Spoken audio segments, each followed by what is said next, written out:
I am 34 years old and I have been homebound since 2018.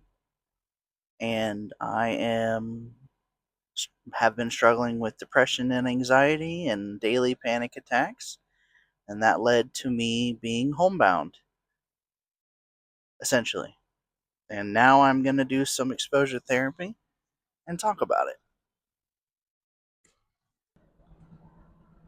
The sad reality is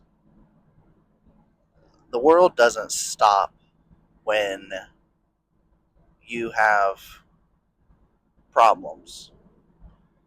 It doesn't care that you have panic attacks and you can't function. The bills are still coming. The expectations are still there. Whether you can handle them or not, they're still on your shoulders. And the sad reality is our world is not equipped, or at least in the United States anyways, for people to have problems, have debilitating issues that require them to step away from the world. It's not friendly to those who can't function. And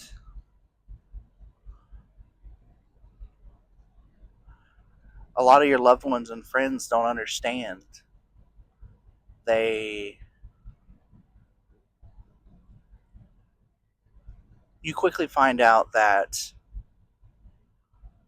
the people who say that they're there for you, they're there for you when it's convenient. They're there for you when it meets their schedule or their bandwidth. Before my debilitating anxiety and depression and agoraphobia kicked in, I was someone who had a ton of friends. I I was always out and about doing things. I was never just at the house doing nothing. The thought of just sitting at the house was miserable. I wanted to be out with my friends and go and do things. And when I stopped being able to do those things with my friends and family, even though I would explain to them what was going on, they would say that they understand, but they actually don't. They didn't. All they knew was that Tyler wasn't coming around and he was going through something. And, it got to a point where they just stopped inviting me places or to do things because they already knew the answer. They knew that I was going to say, oh, I can't make it or I can't go. And everyone leads a very busy life, a very complicated life. And especially as a young adult to middle aged adult, you don't have a lot of free time. So when you do make free time, you want to go do things. And the last thing you want to do is go over to your sad, depressed friend's house and sit there and talk about their feelings. And no one wants to be around sad people. No one wants to be around someone who is unhappy. And that's been something that I've been trying to be okay with. I know that no one wants to hear how sad I am or how scared I am to go places because of my anxiety. They try to understand, but they don't have the same problems that I have, which is good. I'm happy for them.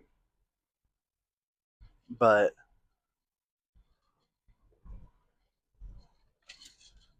it doesn't take the hurt away from me. It doesn't make me feel better. I understand.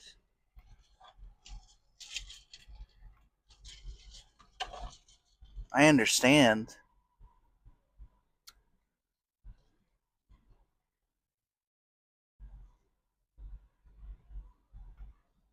I I would like to think that I would be there for someone, when they're sad or depressed. And I feel like I haven't had that hasn't been reciprocated to me. Mostly because people don't know how to. They don't understand how to navigate someone who is unhappy. They don't know how to deal with that.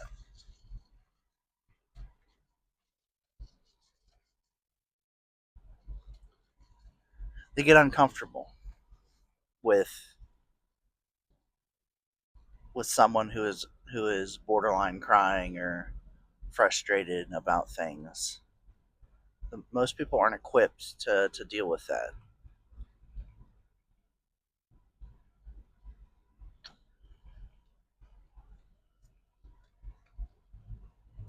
But whenever you're in a position where you need someone to be there for you,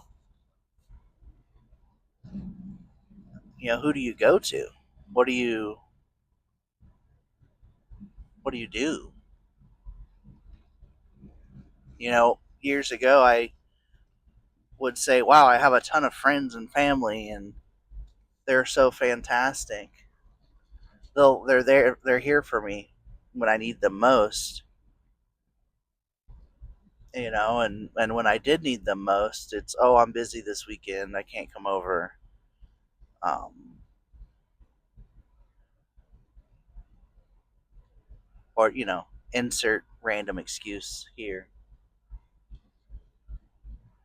I've been isolated to my home since before COVID, and looking back on who I was before I started having these problems, I'm not that person. And of course, you grow and you change over time, and as you get older, you change as a person, so on and so forth. But the person that my wife fell in love with, I'm not that person. The person that I thought I was, I'm not that person. I am much more nihilistic and pessimistic because I get to sit back and watch everyone live their life kind of through the window of my home, my comfort zone. Because when I do leave the house or when I get out, I have anxiety and panic attacks. So, I don't know. This world is not equipped for someone who's unhappy and struggles. And I don't blame anyone for being busy. I don't blame anyone for not knowing how to manage someone's sadness. It doesn't make me feel less sad, unfortunately.